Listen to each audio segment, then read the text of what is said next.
MES 007, School Governance and Financial Management. Am I audible? Fine. Okay.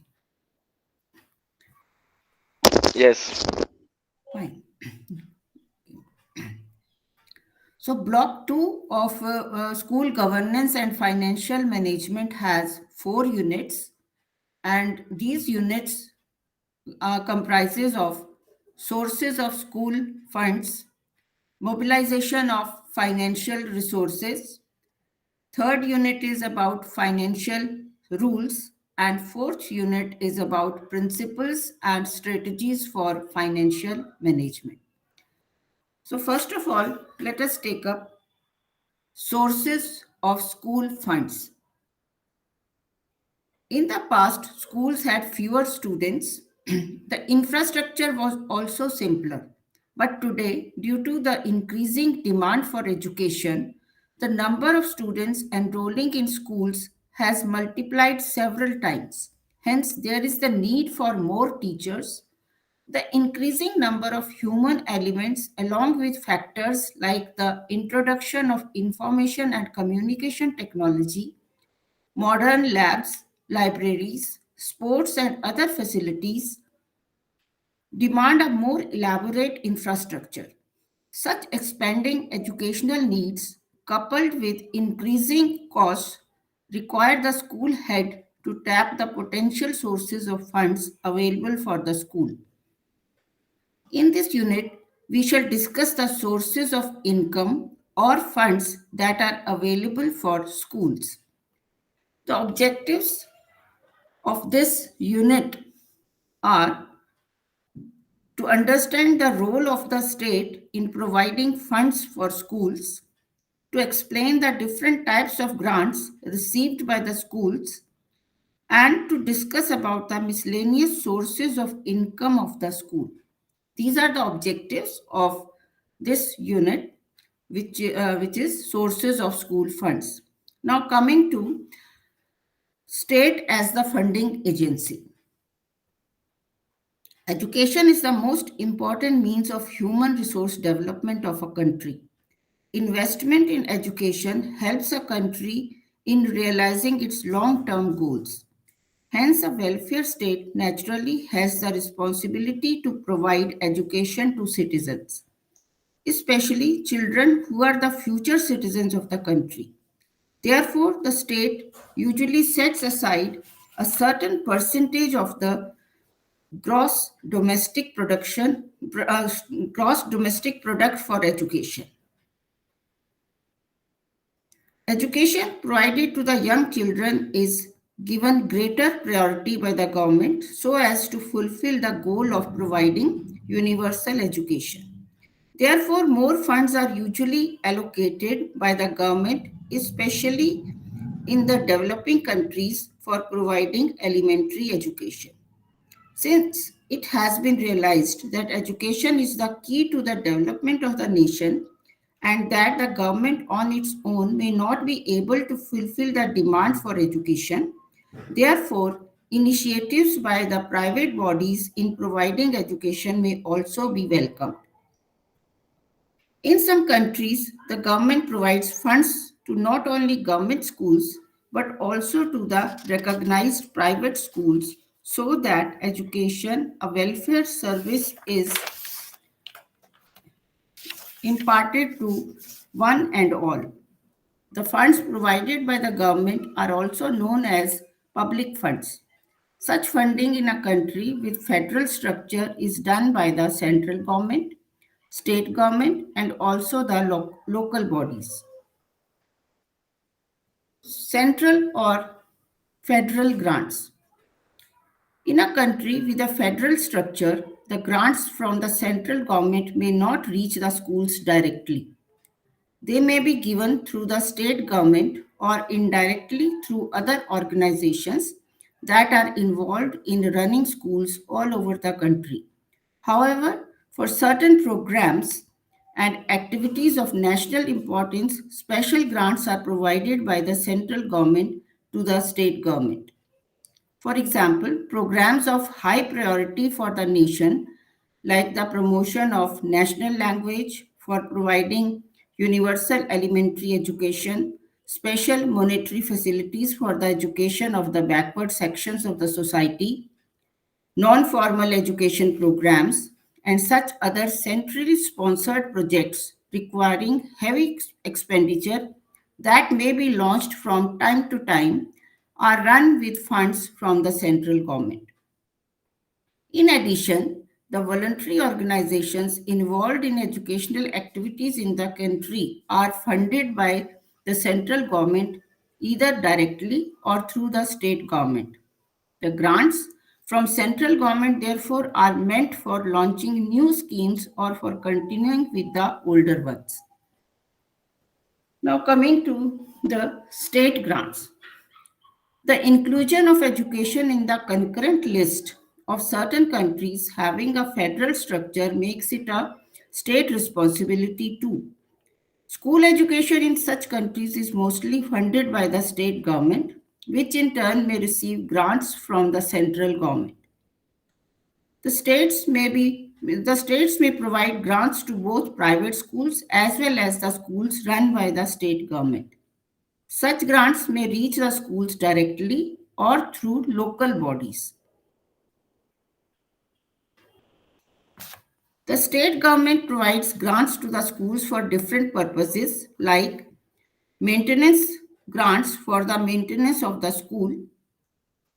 Secondly, building grant for development and maintenance of the school building, equipment grants for the upgradation, maintenance and purchase of the equipments necessary for the school, salary grants for payment of salary to the school personnel, etc. Again, grants may also be provided to the schools so that they can meet their recurrent expenditure. Besides provision for providing special grants to selected schools in order to encourage them to perform certain activities for the welfare of the school or society may also be there. So this was about the grants getting from state at the state level.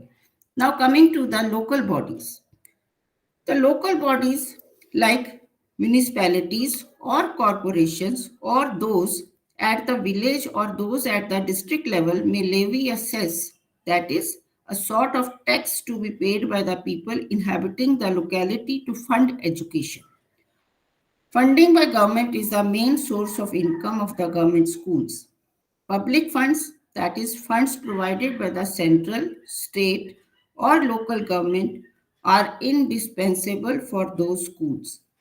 Even private schools receive a share of public funds since they too shoulder the responsibility of providing education. Now, uh, the grants provided to schools. The grant in aid system from the government is the main source of funds for education in several countries. Grants to educational institutes, especially schools, are given on the basis of their approved expenditure, which includes salaries, maintenance of buildings, rents, contingency expenditure, etc. Thus, grants are consolidated amounts calculated on the basis of the requirements of the organization receiving them. The schools receiving such grants are called government aided schools, and following the receipt of grants, these schools are expected to meet certain standards of education and also abide by the policies and provisions pertaining to education that have been laid down by the government. The head of a school that is receiving grants from the government has to be aware of the social obligations of the school following the receipt of grants from public funds. This holds goods not only for the government schools but also for private schools receiving state aid. The private schools are not under the administration of the government but of private bodies. The condition for providing such schools with grants is that they fulfill the social obligations as well as ensure that proper standards of education are maintained.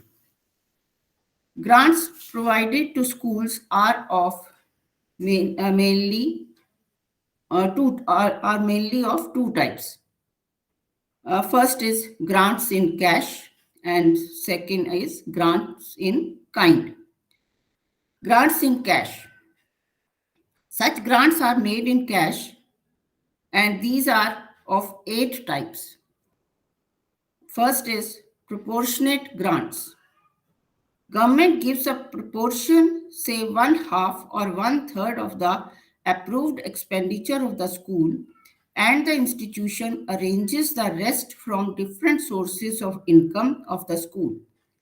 In case of one half of the approved expenditure being paid by the government, it is called matching grants. Second type of grant in cash is gradation system. This system of providing grants is based upon grading institutions in terms of their excellence, and on this basis, grants are provided. The institutions considered to be performing in a better manner are preferred in this system for giving grants. Third is deficit grant. In this system, grants are provided on the basis of the difference between the income and expenditure of the school. The grant intends to fill the gap between income and expenditure. Fourth type of grant in cash is multiple system. Grants are provided on the basis of two or more of the above mentioned systems, say gradation system and deficit grant system taken together. Fifth type of grant in cash is capital grants. Such grants are given to meet the expenses that are to be incurred for a particular or specific purpose. It is not meant for general purposes. For example, for organizing a teacher's training program or camps for students. Grants may be given to the schools. Sixth type of grant in cash is capitation grants. This is calculated on the basis of the number of students enrolled in the school. The schools with bigger student population receive more grants. Another type of grant in cash is fixed grant system. In this system, the government provides a fixed amount to the schools, and the rest of the expenses are met by the schools from their own resources. Eighth type of grant in cash is negotiable ad hoc grant. Such grants are given to the tide over certain situations involving exigencies. For instance, due to natural calamity, if the school plant is destroyed, the government may provide special grant to overcome the situation. These are the eight types of grant in cash which schools receive from the state or central, state, or local body funds. Then, second type of grants that schools get from these agencies, these are grants in kind. Such grants are in the form of material aids.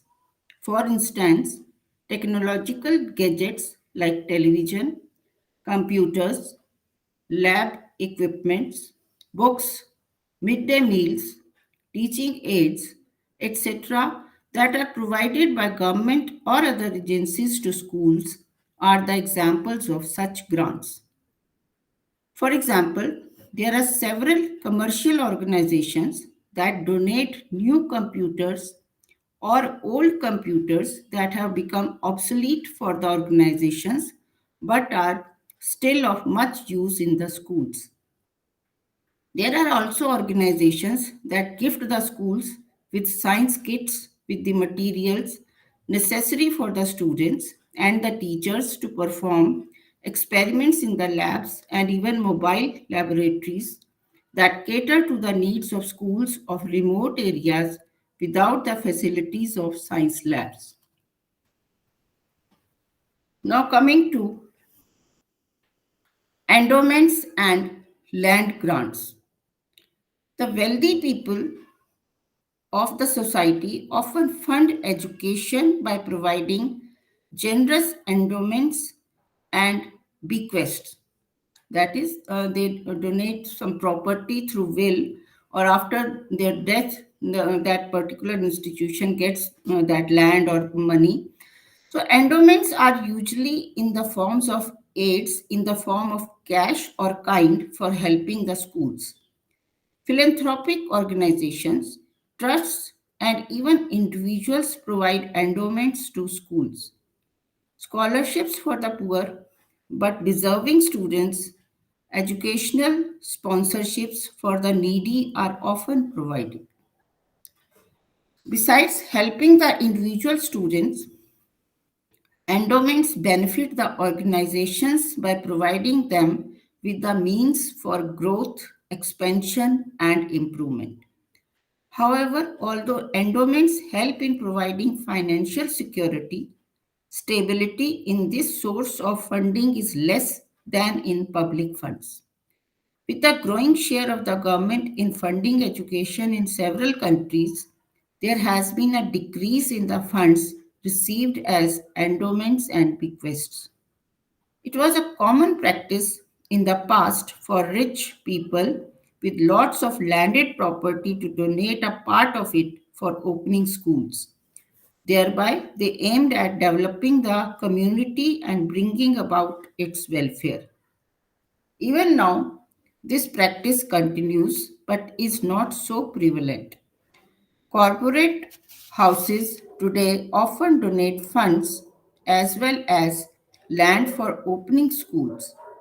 Several public sector organizations and even private organizations provide land as well as construct buildings for the schools they open. Grant Uh, Land grants and endowments are usually obtained from the private sources, unlike the public funds provided by the government. They could be termed as private funds. So the funds getting from government are public funds, and funds and endowments getting from uh, other than government are private funds. Then coming to fees and their types, because fees is also very important uh, source of funds for schools. Fees include the money which is paid by the students to the school on a regular basis. Schools may charge different types of fees from the students enrolled. In some countries, the government schools usually charge less fees or no fees at all. Similarly, schools run by philanthropic bodies, trusts, or denominational institutions may charge low fees or no fees at all. But private schools usually charge higher fees from their students. In such schools, fees form the major source of funds. Almost every school charges tuition fees. Tuition fees are collected either every month or after every 3 or 4 months. Some schools collect money from students as donation towards the school pupils fund. Such donations are collected on a monthly basis and used for welfare activities for students. The types of fees are not fixed but vary with schools.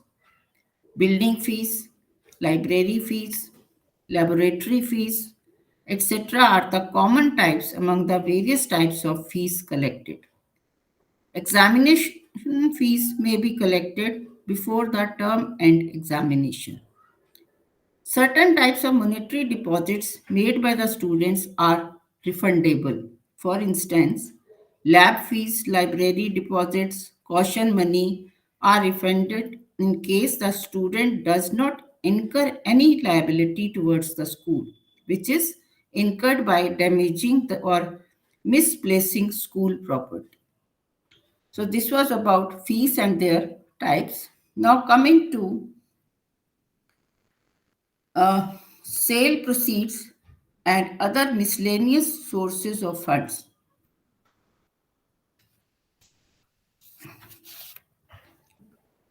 Apart from public funds and endowments and grants as the major source of funds for the schools, private funds are available from a number of other sources. Some of the sources of income that can be tapped by the school are the following. These are almost uh, 6 or 7 types. Uh, First is sale proceeds. Schools either directly sell materials like school uniforms, books, notebooks, stationeries, and even edible or charge a certain amount of money from shops fixed by the school for the sale of uniforms, books, and stationeries. Canteens run by private agencies in the school also give a certain amount of money to the school. The profits from the sale of these materials are thus accrued directly or indirectly to the school funds. Schools may even sell things prepared by their own students with the help of their teachers. For example, materials produced in science clubs like fire alarms, uh, doorbells, etc. These produced in work experiences, those produced in work experiences classes like ink, detergents, soaps, natural pesticides, fertilizers, baskets, stitched and embroidered items, items of art like paintings, pottery, and other clay work. Vegetables, fruits, and flowers cultivated in the school garden can also be sold to generate funds. The school library regularly comes up with a lot of old newspapers and magazines. These things can be sold to generate some funds. Again, old furniture, condemned sports items, lab items, etc., can also be put up for sale. The sale of these things listed above can be a source of income. However, every school has its unique situations. A school in an urban area with dearth of space may not be able to spare space for gardening, but it can seek professional help in teaching children the art of clay work or bamboo work and then sell the items prepared by the students. The list of the items from the sale of which the school can generate money is not exhaustive. The creativity, dynamism, and entrepreneurship of the teachers and the school head can help in generating funds for the school. Then another source is donation. Donations to schools made voluntarily amount to endowments. Individuals or trusts or other bodies may make donations to the school on their own. The school may also seek donations from the individuals and bodies. For example, in order to raise funds for construction of building or upgrading labs, the school may seek donations. At times, the children are also asked to collect nominal amounts from their parents and neighbors for their school. Donations can be in the form of cash or kind. For construction of school buildings, building materials may be donated. Furniture, blackboards, and other teaching aids, books for the library, old or even new computers and other technological gadgets, lab equipments, equipments for work experience, art, music, etc. may be donated. Such materials can also be treated as source of funds because they save the money that would have otherwise been spent in procuring these items. So third type of source of fund is collecting money for specific purposes from parents. Schools may collect money for specific purposes like building an auditorium or a basketball court, organizing the annual function, bringing out school magazine, etc. Funds collected from this particular source are different from donations in the sense that such funds are usually collected from the parents of the students of the school. The parents have to be convinced, either verbally or through a written note or letter, about the need, its urgency, and the benefits that the students would derive following the need fulfillment. Thereafter, money may be collected from them.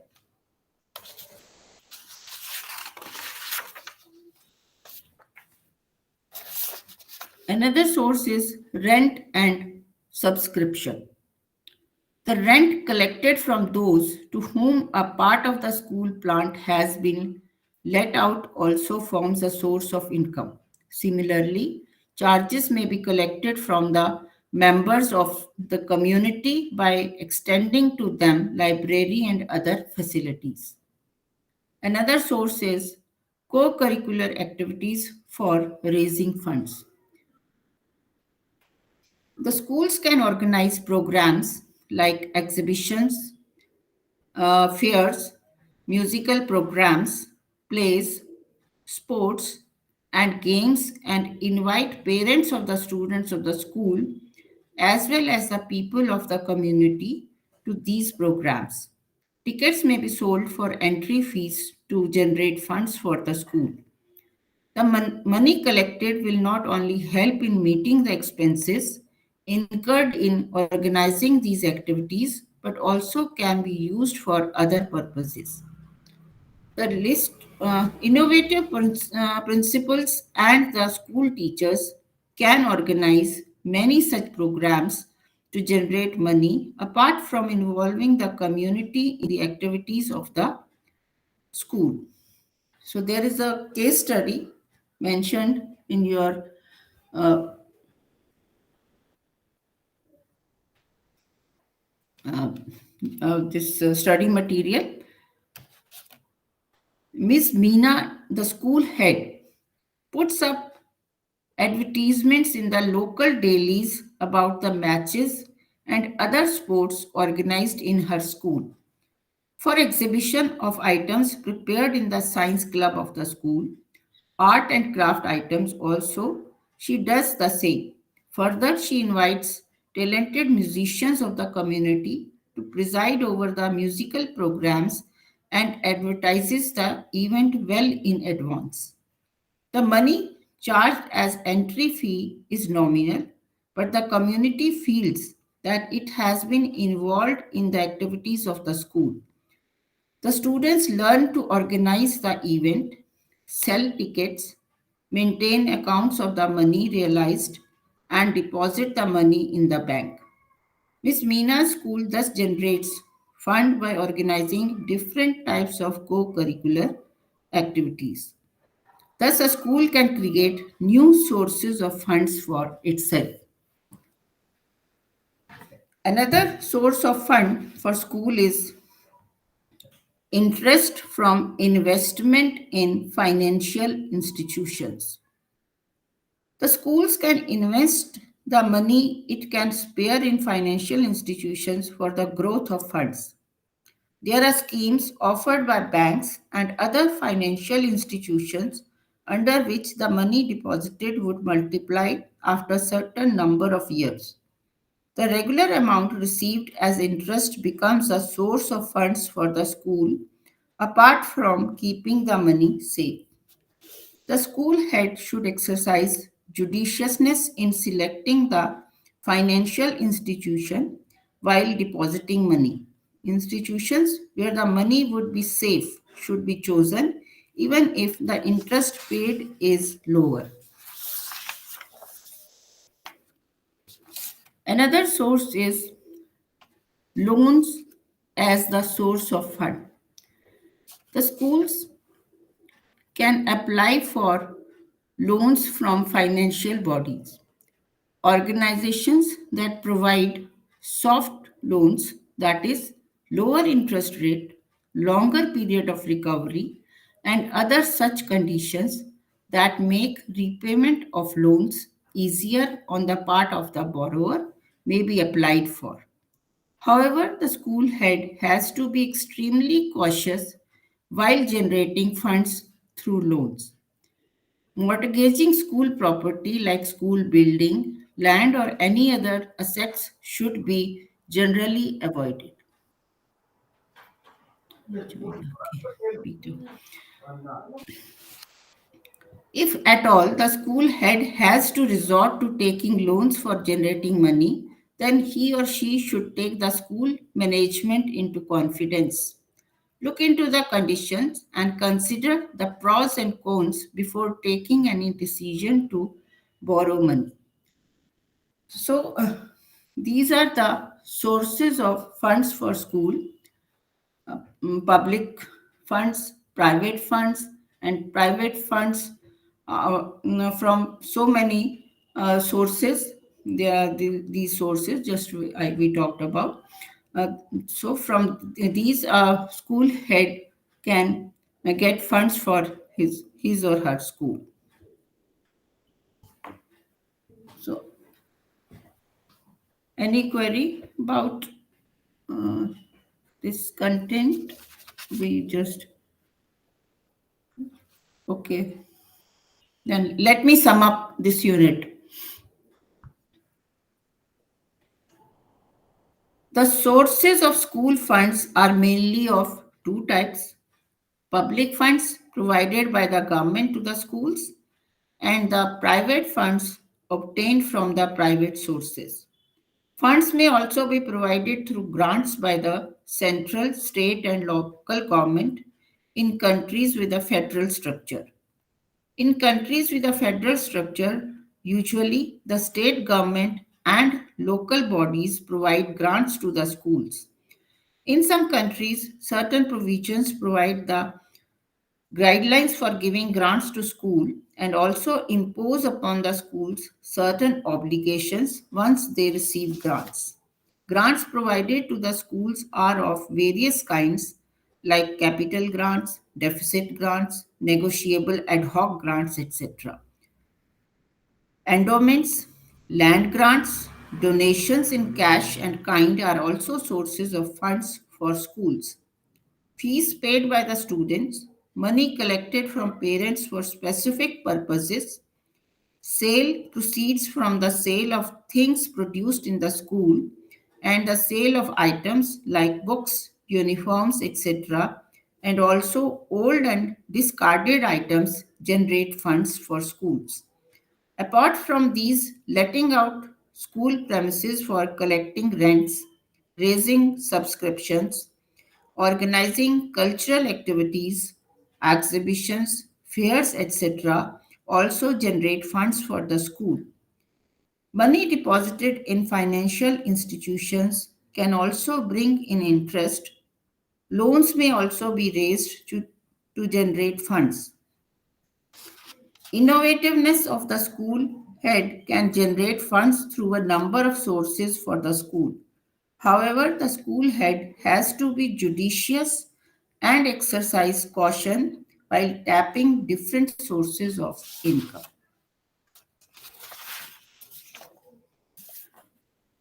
So, this was all about your unit uh, 5 of this course, which is the first unit of your block 2. So, is there any query? Peter has joined quite late. I don't know. So, Ola was there from the beginning. Is there No, any no. query? No? Okay. Fine. So, I'll take a break for just 1 minute and then I'll switch over to your next unit of this block.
So let us uh,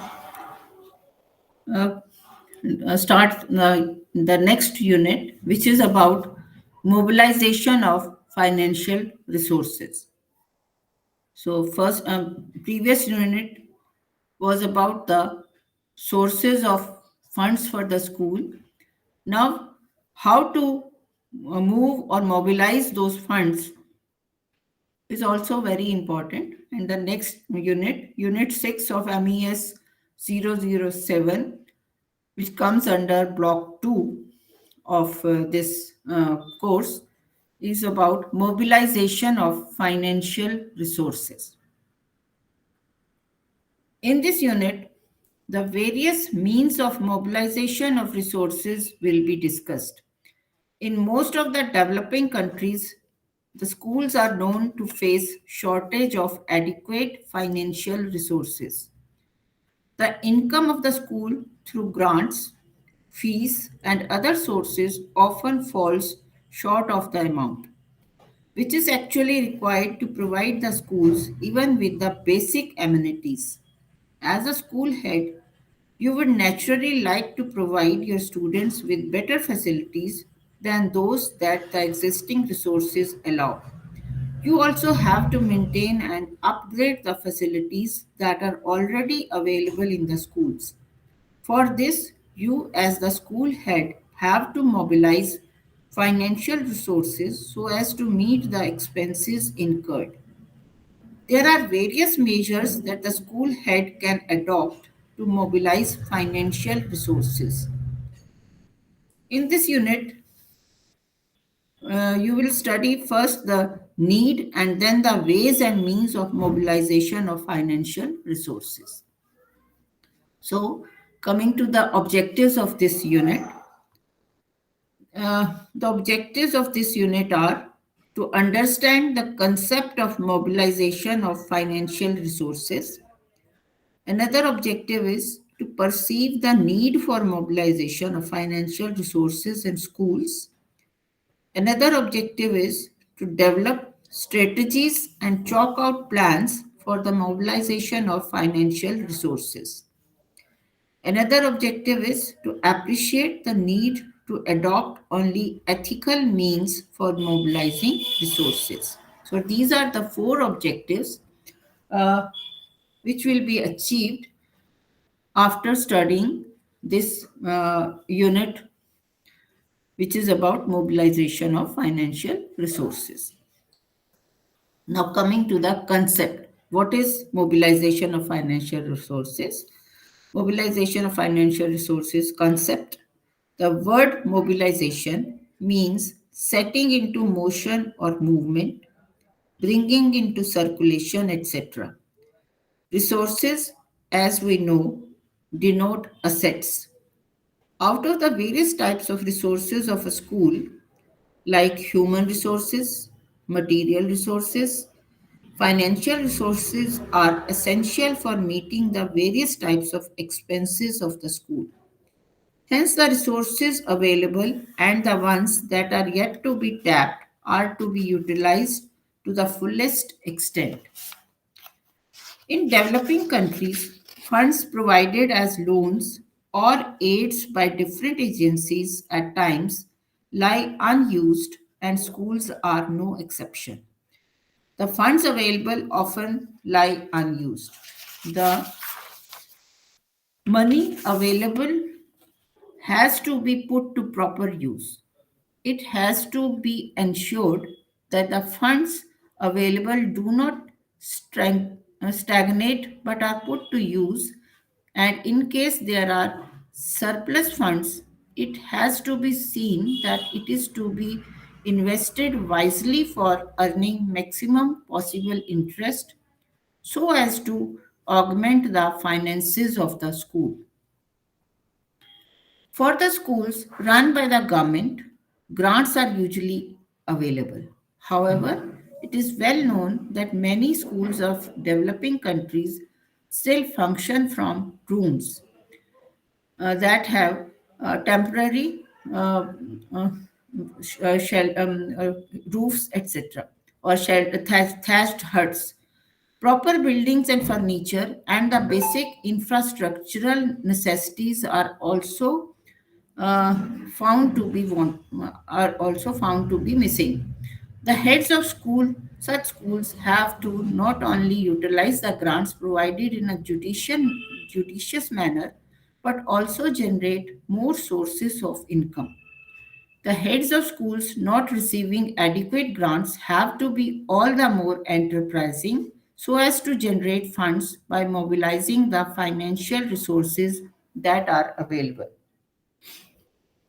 Mobilization of financial resources basically implies being aware of the different types of resources that could be tapped to generate funds for the school. For, Apart from the public funds, resources or income for schools are of many types. The school itself on its own can generate funds. However, it has to be noted that a school does not function in isolation. It is an open system. The community establishes it for the education of the young members. Therefore, a school is opened mainly for the welfare of the community. The school head has to realize the symbiotic relationship of the school and the community.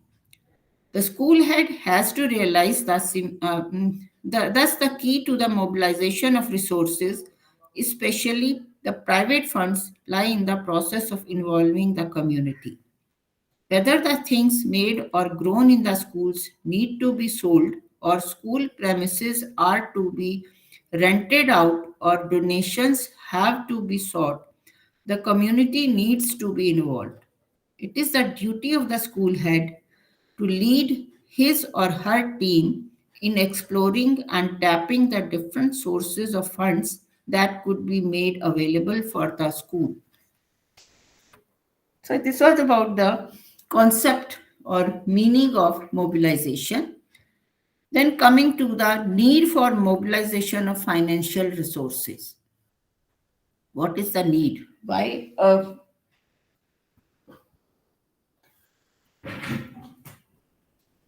So, a need for mobilization. Financial resources are essential for any organization, not only for its day to day functioning, but also for its growth. In other words, it could be said that financial resources play an important role in the attainment of the goals set by the organization. For maintaining and upgrading all other types of resources, be it human or material resources, financial resources are required. Hence, the school head has to find the means for generating the necessary income. The school head cannot afford to sit back and wait for financial grants from the government, nor can he or she decide to run the school only with the amount received as grants. By virtue of being the leader of the institution, the school head has the obligation of ensuring the welfare of the school. The schools of the modern world have various types of needs. Apart from the basic infrastructural needs like a school building with some classrooms, toilets, library, labs, and playgrounds, and some essential equipments, the teaching and non teaching staff are to be recruited and paid. In order to keep pace with the knowledge boom and technology saving world, the children should also be prepared to meet the demands of a knowledge-based economy and a technology-driven society. Therefore, the school has to be equipped with the necessary technical gadgets, preferably with facilities related to information and communication technology. For operating these technological devices, again, there are certain special infrastructural requirements and the need for training the existing manpower or recruiting trained manpower. The school head cannot afford to state that his or her hands are tied due to the non availability of funds and continue to deprive students of the advantage of these facilities.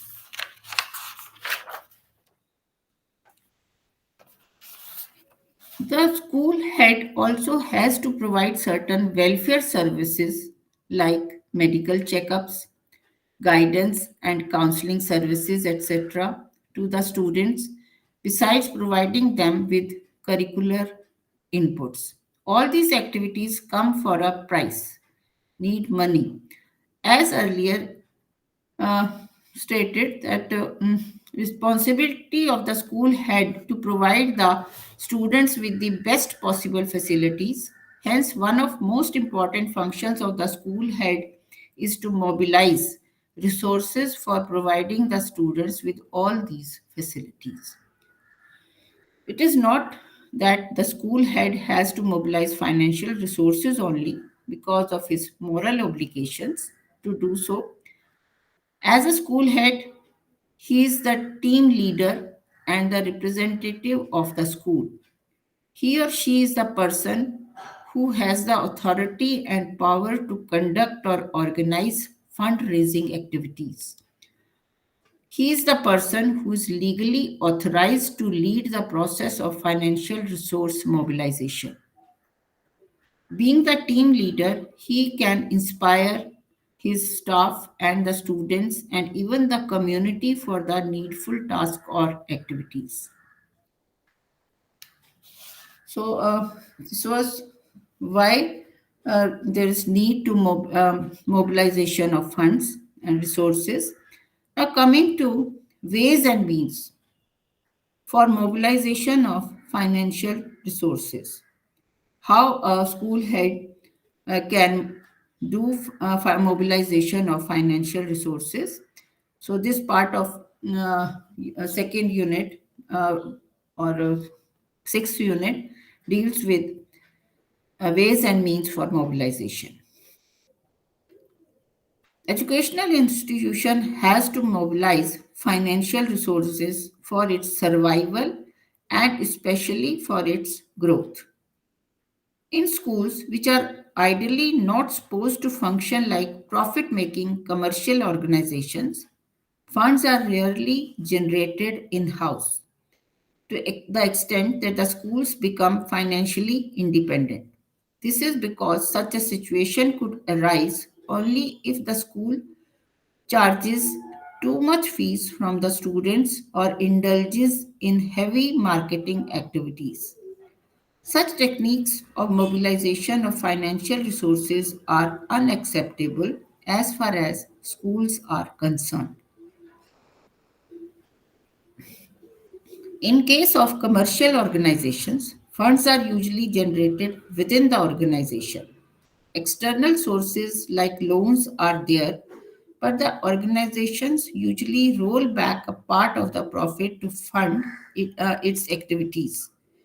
But the situation is different in non profit organizations like schools, where funds are not generated in substantial amounts from within.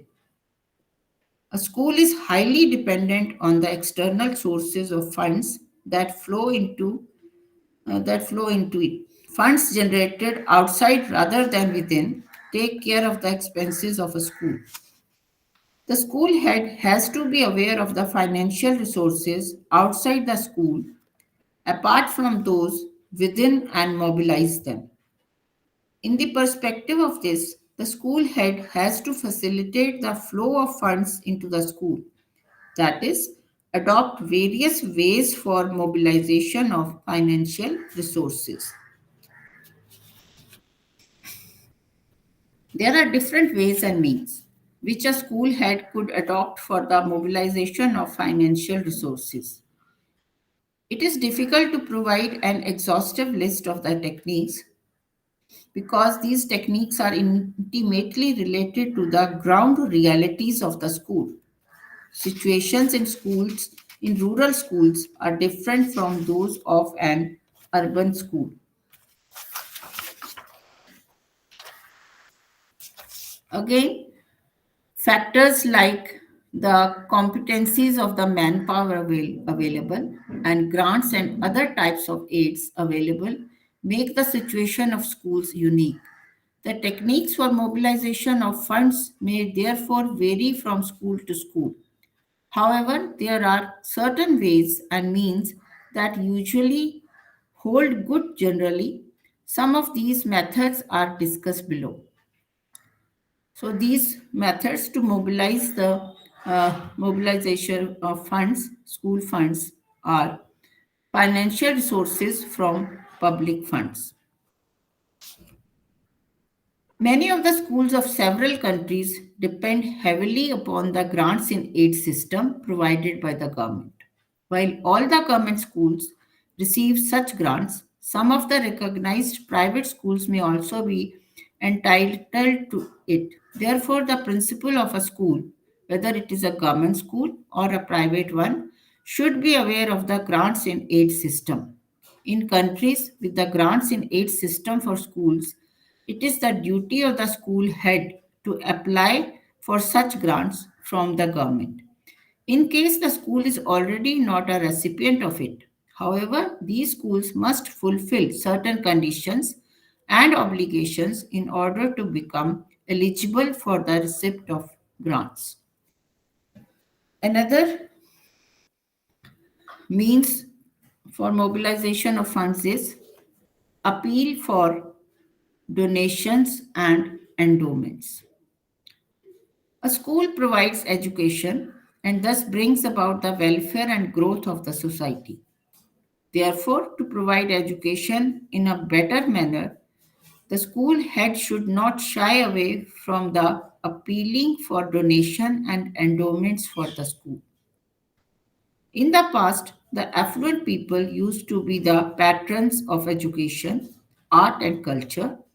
Even today, the practice continues but on a lower scale. The school head can appeal to those people of the community who are in a position to donate in cash or kind, to make generous donations to the schools, provided with endowments, land grants, etc. The school head may approach not only individuals who are capable of making donations to schools, but also the community in general and appeal for donations.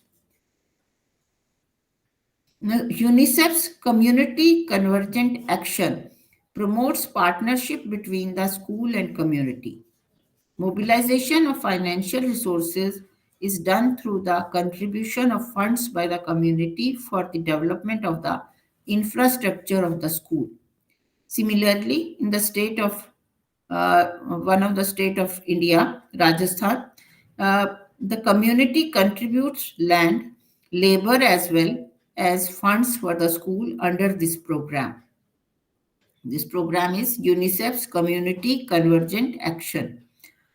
We see in these cases that instead of depending upon the government or managing without the things essential for the school, help was sought from the community.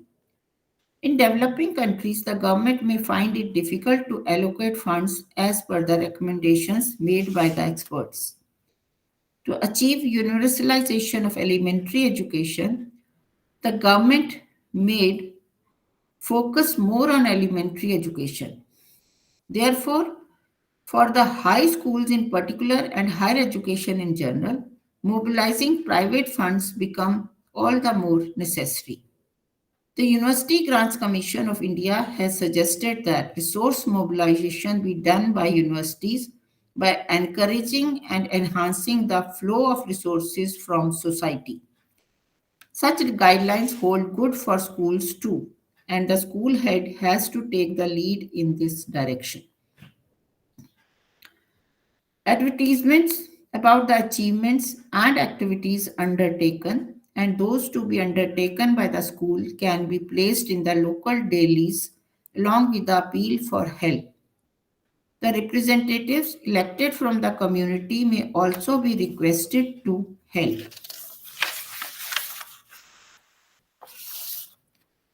Another means to mobilize fund is fees and other contributions from parents. Private schools usually charge higher fees from the students. Even government schools may charge fees from the students, but it is usually much less than the amount charged by private schools. In the government schools of several countries, the students therefore either do not pay any fees at all or pay only a nominal amount. In the private schools, fees charged may be of different types. Funds are collected regularly from students for items like building maintenance, library, labs, and even for worksheets and workbooks supplied by the school, annual functions, etc. Mobilization of financial resources in several countries is done in private schools to a great extent through fees and contributions from the parents. Parents are also asked to make donations for specific purpose like buildings, halls or labs, libraries, etc. Such methods of mobilizing funds through exorbitant fees or repeated requests for donation from parents is a questionable practice. Parents often feel burdened by such pressure from school authorities, and funds coming in through such methods are not offered voluntarily. It is the responsibility of the school head to convince the parents. If at all, donation is sought from them about the cause for which money is sought, uh, he has to see that the fees charged and the contributions sought do not pose a burden on the parents. So, mobilization of funds through the sale of stationaries, books, uniforms, organizing school bus services, etc., are another means to generate or mobilize funds. Some private schools may raise funds by the sale of items like stationaries, books, uniforms, etc., and by organizing certain services for the children like school bus services. As mentioned earlier, due to the higher profit margin maintained by the schools, the parents often feel disgruntled. The school head, while mobilizing financial resources from the parents, should ensure that the parents do not get antagonized or annoyed or angry against the school because of the means adopted by it for mobilizing resources. The school and the parents should work together as parent partners. Hence, even if funds are mobilized in this manner, this is to be done judicially. Another means for mobilization is mobilization of funds through the sales of condemned materials. Old newspapers and magazines from the library, old or broken equipments, broken furniture, and other such condemned materials may be sold off at regular intervals instead of wasting space in storing them. This can generate some funds for the school. So, another means for mobilization of funds is through materials produced within the school. Agricultural and horticultural products of the school can be sold to the community on a regular basis. Things made at science clubs and as activities of work experience too could be sold to the community by organizing fairs or exhibitions.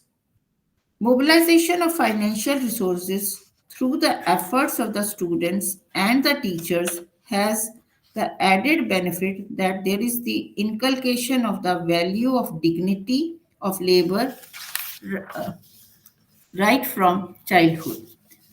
Moreover, participation in such activities also helps the children in acquiring vocational training.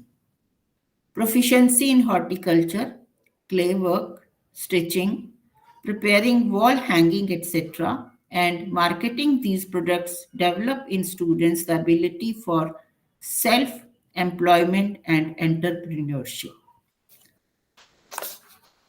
The school head has to take the lead and motivate the teachers and students to undertake these activities. Incentives, rewards, and above all, recognition of the work done could encourage the teachers to involve students in such fundraising activities. The school head also has to be aware of the risk the school would be taking while undertaking activities that need heavy investment. There is a case study. Uh, uh, the school head, Mr. Ravi Pal, wanted to mobilize financial resources for the school by activities related to farming. This school head The school had surplus land and he wanted to utilize it productively. With his constant encouragement, the teachers and the students worked hard. Seeds and samplings were purchased, fertilizers and insecticides were also purchased, farm equipments were also purchased, vegetables of different kinds were almost ready when the entire crop was destroyed by a hailstorm. So his all efforts go futile. Apart from the loss of money invested, the students felt demotivated. Mr. Ravipal realized the mistake, and next time, sturdier plants like sunflower, jasmine, and roses were grown. Biofertilizers and biopesticides prepared from compost and neem leaves in the school itself were used. Seeds and samplings had also been procured from the nurseries in the community. Regular sale of flowers and bouquets was done. In the following year, encouraged by the results of the previous year, a small poultry farm was also started. The local veterinary doctor was persuaded to pay regular visits to the school. The children, in their enthusiasm to feed the birds, brought poultry feed daily. The sale of eggs and flowers paid rich dividends, and the loss incurred was made up. The school head thus has to exercise caution while making investments for activities that would in future generate funds for the school. It is also important that even while mobilizing financial resources through the efforts of the school, there is the need to involve the community at every step. So, another means is through there are various miscellaneous programs through which mobilization of financial resources can be done. These miscellaneous programs are fates, fairs, exhibitions, cultural programs, games, and sports and matches could be organized by the school, and funds could be collected through the sale of tickets to the members of the community. The school head has to prepare in advance a schedule of the activities to be held. He has to ensure that activities organized are not repetitive, ensuring novelty and variety in the programs being organized will ensure their success and popularity.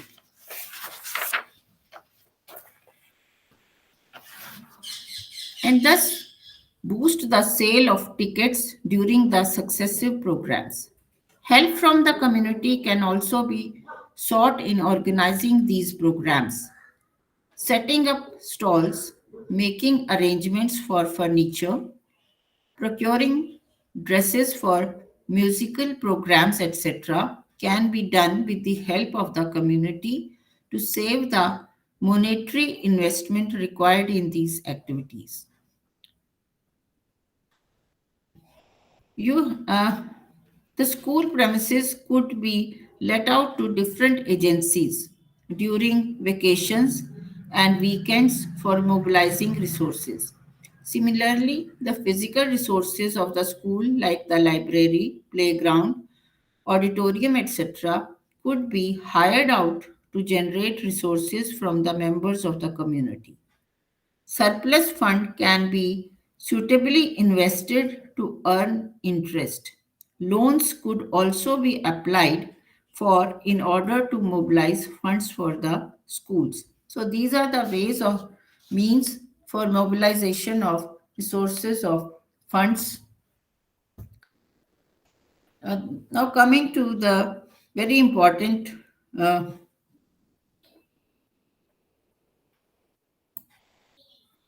very important point of this unit. This is that is about the ethics of mobilization of financial resources. We have been repeatedly emphasizing the responsibility of the school head in mobilizing financial resources for the school. Different types of needs coupled with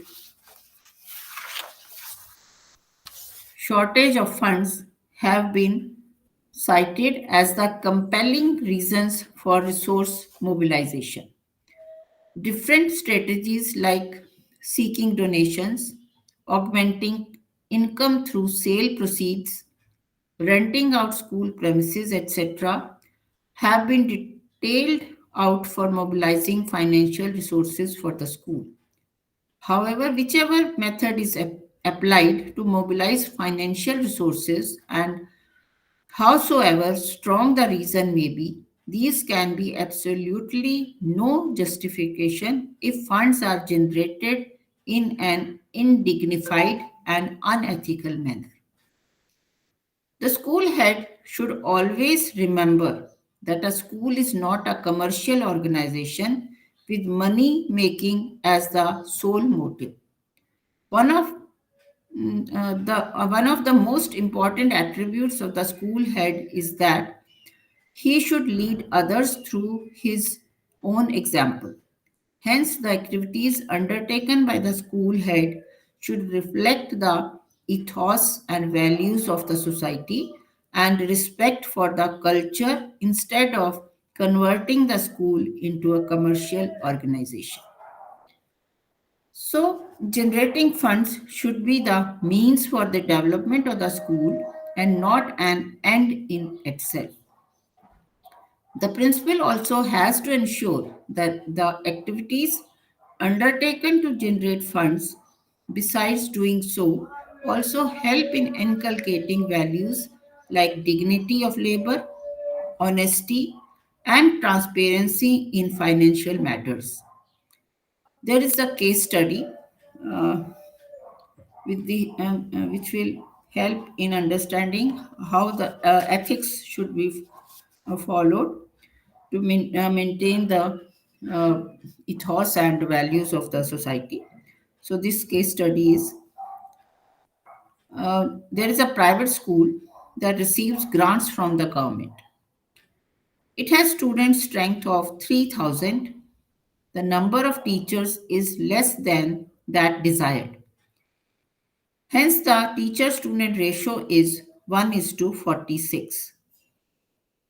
Most of the teachers are paid a consolidated amount and not according to the government rules. Many of them are ad hoc teachers whose services are terminated prior to the vacations. The school thus saves funds by recruiting teachers mostly on ad hoc basis and by maintaining the above mentioned teacher student ratio. Apart from exorbitant high tuition fees, annual charges, building funds, and donations are continually collected from the students for different purposes. The parents are forced to purchase books, notebooks, stationeries, etc. from the school. Three different types of uniforms are to be purchased by every student from the school that are sold for amounts much higher than the market price. Students are made to collect money from their neighbors and relatives as donations. Dances on popular catchy songs, toned down versions of a fashion show, etc., are performed during the annual function. In the previous year, the sale of tickets rose, but the crowd was unruly. At fairs organized by the school, lotteries and games of chances are organized. Pavilions with loud music meant for dances with paid entry are also there. The school thus generates a lot of money, a part of which is being used to upgrade the school building and increase the number of classrooms so as to enroll more students. A lot of money is also spent on advertisement about the school. The advertisements proudly declare that the classrooms and labs would soon be air conditioned. So, this is the case study mentioned in your unit 6 of block 2. From this case study, we see that while the practices adopted to generate funds for the school cannot be termed as illegal, but if they are ethical is the question. Appeals for donation for a noble cause should not descend to begging. Collecting money from the parents for specific purposes should not amount to extortions. Co-curricular activities should not cease to be aesthetic. Cultural programs should not disregard the culture and traditions of the society. Instead, the school should perform its duty of conserving and transmitting culture. Sale proceeds should be earned from the sale of things that involve honest labor and aesthetic sense and not through shortcuts. If school premises are rented out, it should be seen that those who are hiring it do so for the socially acceptable purposes.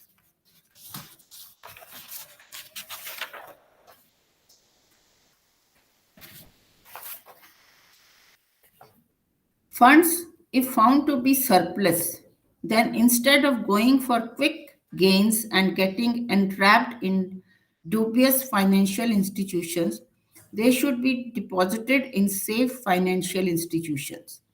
However, the school head has to remember that funds are generated not just for the sake of increasing the capital, but also for utilizing them judicially for the development of the school and mainly for the welfare of the students.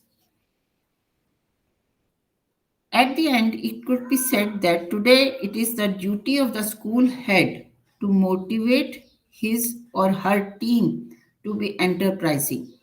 Funds may even be tapped from outside, from individual donors as well as from companies, bilateral aid agencies, etc. Teachers, apart from teaching, have to be entrepreneurs or more aptly, edupreneurs and raise funds from the community. Any effort to mobilize financial resources should be ethically sound. So, this was all about the unit about mobilization of financial sources or funds of the school. So, do you want any query or you want to share something about these or any uh, ways to generate funds or to mobilize funds?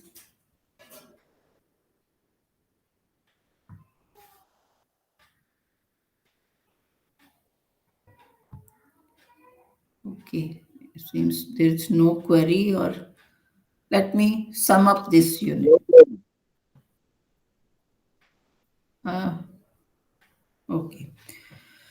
So let me sum up this unit. The school head has to be active in mobilizing financial resources for his school. This is because it is the duty of the school head to bring about the development of the school. For this, funds are needed and grants provided by the state may not be adequate. Hence, the school head has to tap the potential sources of financial resources. Aid in the form of cash as well as kind from the community can be mobilized to upgrade the existing faculties for the school, facilities for the school and add new ones. Renting out the facilities of the school to the community, selling the things prepared by the students during their work experience periods, organizing cultural activities and sports and inviting the community to attend them, investing the funds suitably, etc., are some of the means of mobilizing resources for the school. There are thus different methods of mobilization of financial resources. The school head and the teachers have to be creative, innovative, and develop ingenious ideas to generate funds. However, it is equally important that the methods adopted are ethically sound ones. So, this was all about your uh, next this unit about mobilization of financial resources. So, today I have discussed these two units of block 2.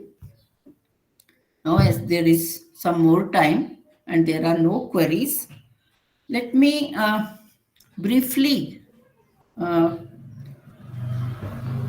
mention about the next two units of this block. And unit 7 or third unit of block 2 is about the financial rules.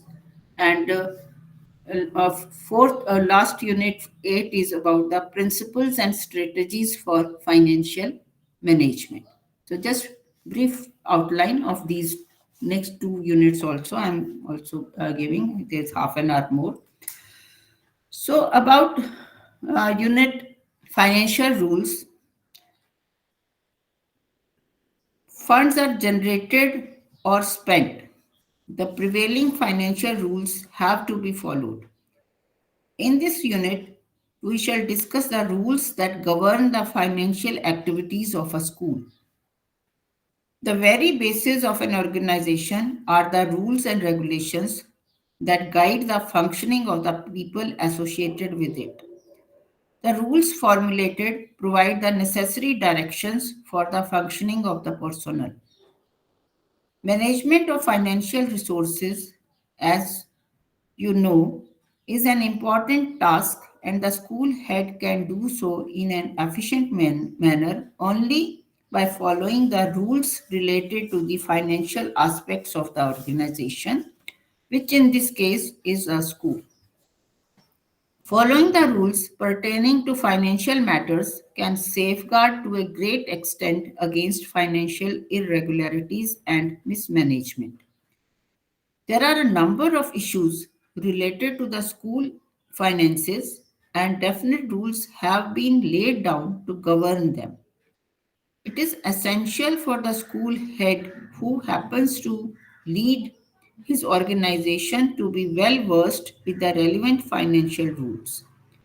Although rules imply rigidity, in certain cases they provide a framework within which flexibility and freedom are permitted if they are carried out in a prudent manner. The objective of this financial rules unit are to appreciate the need for the school heads awareness about financial rules of the school. Another objective is to develop awareness about the major areas of a school that are covered by financial rules. Another objective is to understand that in several cases, rules provide a framework within which there is scope for flexibility and freedom. Exercise caution. Another objective is to exercise caution about the custody of school funds. These are the objectives uh, of your study material unit financial rules, which deals with financial rules.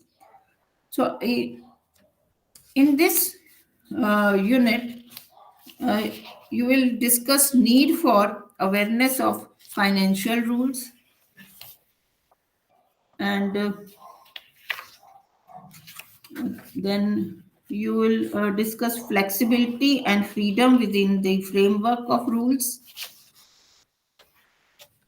Then there are rules regarding custody of school funds. There are major areas governed by financial rules. All these things in detail I'll discuss in next counseling session if I get a chance. Then in brief we can about this uh, unit, we can say the school head is responsible for the overall financial management of the school. In order to ensure that financial management is efficiently done, the school head has to abide by the financial rules and regulations of the institution. The inflow of funds into the school from various sources cannot remain unchecked and unaccounted for.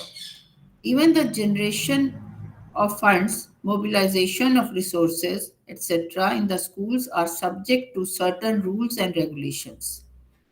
Expenditures incurred on purchases, payment made to internal and external service or goods provides are all governed by financial rules. Out of all the resources of a school, like human resources, material resources, and financial resources are liable to be misused. Therefore, the knowledge of financial rules, if not by heart, at least the awareness of the areas covered by the rules, can help the school head in preventing the misuse of funds. Hence, for the effective financial management, the school head has to follow the financial rules whenever there is any financial transaction. So, financial rules play a very important role in generating the funds as well as in mobilizing the funds, and in short, we can say in the management of financial matters of the school governance. So, for last unit of block 2 is about the principles and strategies for financial management.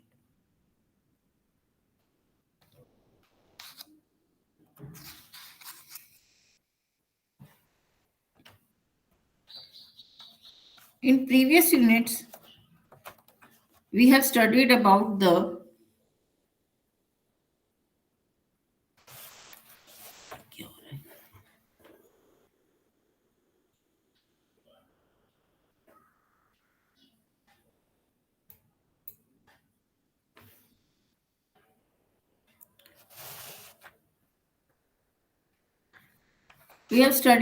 sources of funds of a school, the role of the school head in mobilizing resources, and the necessity for the school head to be aware of the financial rules and regulations.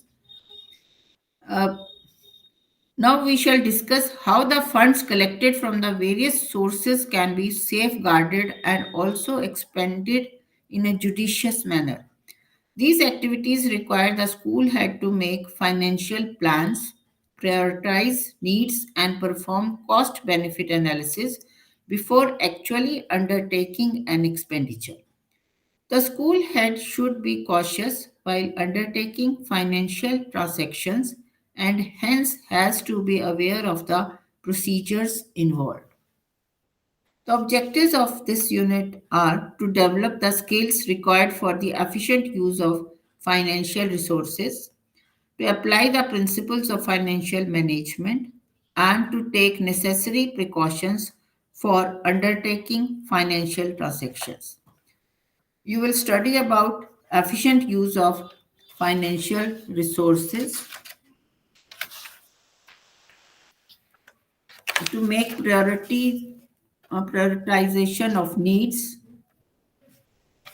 and this prioritization of needs are done on the basis of priorities according to financial rules and regulations, Another is according to expenditure as per the urgency of the need. Then there are financial planning for decision making. These are very important uh, issues about the strategies of financial management. Then value for money is there. Uh, then principles of financial management. These principles of financial management are very important, or these are seven in number. And first is designated purpose of each government grant must be met. The school head has to spend the amount received as grant only for the purpose for which it has been provided. Switching over of funds provided for one purpose to another is to be avoided unless prior permission for the same has been obtained from the competent authorities. Another principle is all the procurements must be conducted on a fair and competitive basis. The school head must compare the price quotations from different agencies before opening for a particular one. The one that ensures the greatest economy without compromising the quality is to be opted for. The school head also has to ensure that the dealings are fair and transparent. He should guard the school funds against any sort of misappropriation during financial transactions. Another principle for financial management is lowest offer. The lowest offer, which meets the specifications, should be accepted as a general rule except when there are good reasons to the contrary.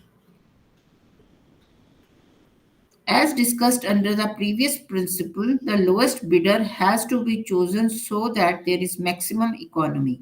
However, when there are strong reasons like inferior quality, delay in delivery of goods services, lack of after sales services, etc., the economy cannot be the sole criteria for selecting a bidder. Another principle is guidelines on tendering and purchasing. The relevant guidelines issued by the school administrative agency, which may be government or non-government agency, have to be observed.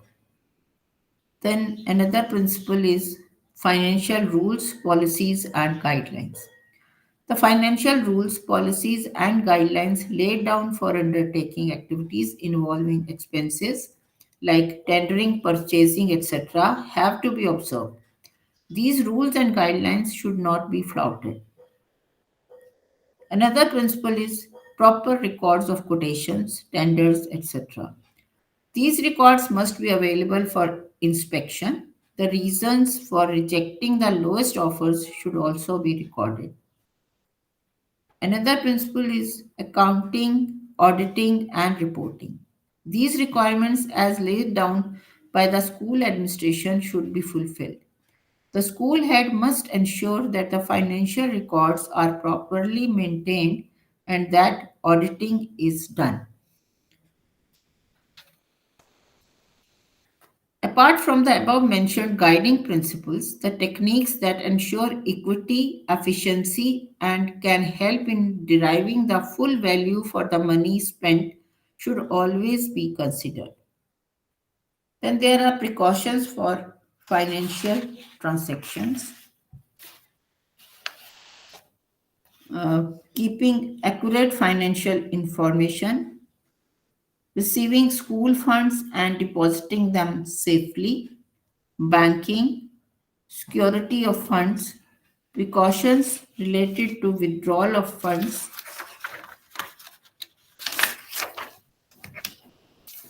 So these are this is all about the precautions for financial transactions.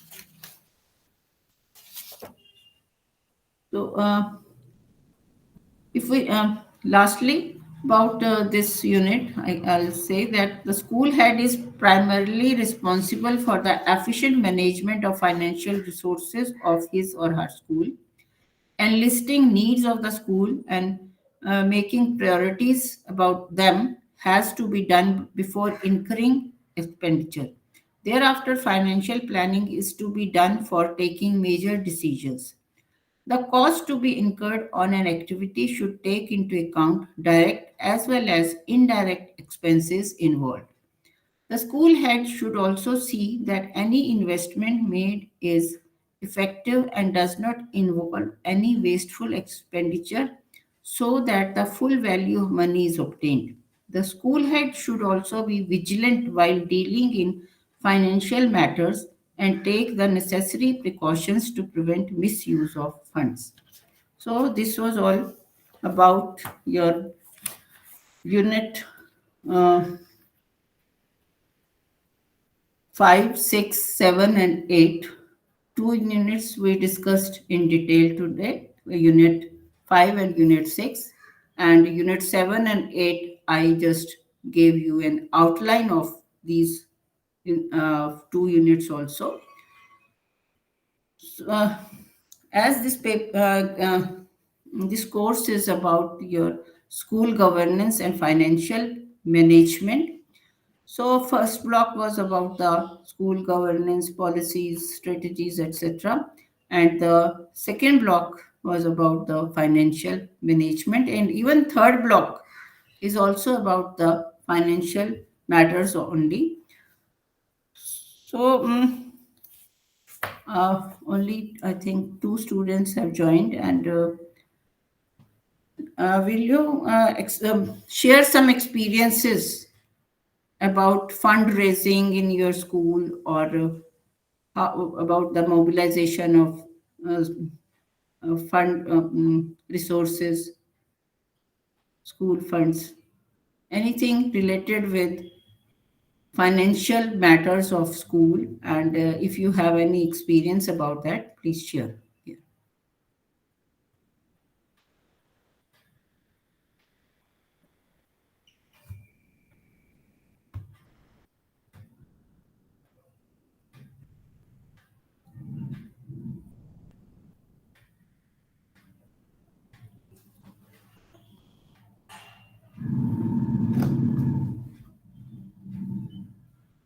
So there is no response from you. I guess you do not want to share, or you don't have any such experience that you want you immediately that is coming to your mind, which you will narrate here anyway.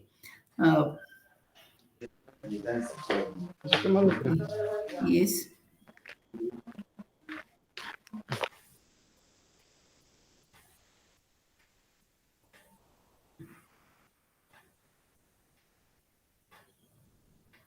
So, is there any query related with this block, especially first two units?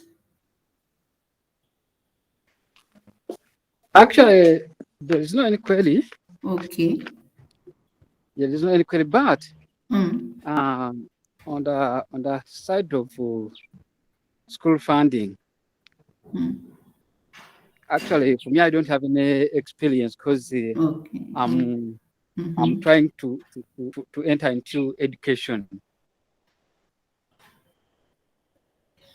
Okay.